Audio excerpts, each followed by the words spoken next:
usoo dhamaatay maasha allah. Assalaamu calaykum asxaabta, waa idin salaamay. Maanta waxaa idinla qaybsanayaa sharbada saa u samaysto. Hilibkii ayaan ku ritid istidaa oo hilibka waan soo meedhay waan biyeeyay. Halkan waxaa ii yaala adeegii aan ku darsan lahaa sarreenka aan ka sameyn lahaa sharbada.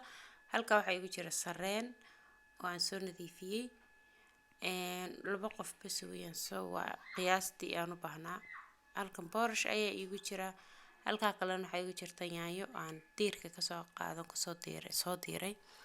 Sarreenkana waa bacdan ku jira hadaa u baahan tahay, waa sarreenka jajaban.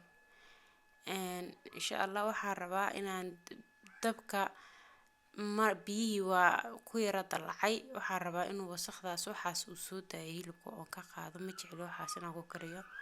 Waan ka qaadaa.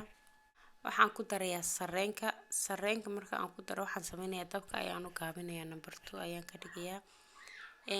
Cabaar afurka ka hor waa inaad sii saaratid ma aragtay si uu waxaa la rabaa hilibkan inuu go'o ma aragtay kala daato oo dhax galo sarreenkan waxaa la rabaa inuu aad u burburo isaga laftirkiisa.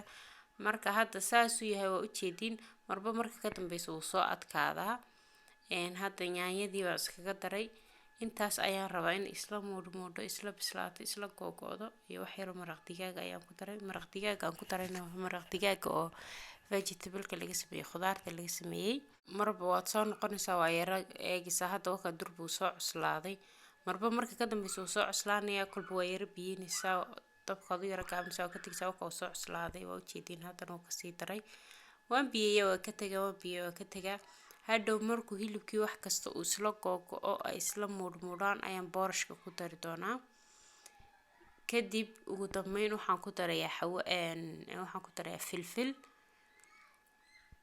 Filfishaas udgoon way siinaysaa. Waxay sameynaysaa dhanba u yeelaysaa hilibkii wakaas u go'aya. Filfishaas macaan oo siinaysaa markaa filfisha waxaan ku daraa marka ugu dambayso oo ka dejinayo. Si oo ma aragtay macaankii iyo udgoonkii iyo kuleylkii ma aragtay sida basbaas oo kala qajid oo kale marka ku dartid cuntada oo kale weeyaan. Waliba ka macaan marka filfisha maasha Allah waa sirta macaaninaysa. Marka sharbadaas ayaa idinla qaybsanayay aad u fiican tahay ka warkay waka hilibka saas u go'ay ani ma jijibi waxba kuma sameyn dabku ma u gaabiyay dabka shaqadiisa qabsaday. Marka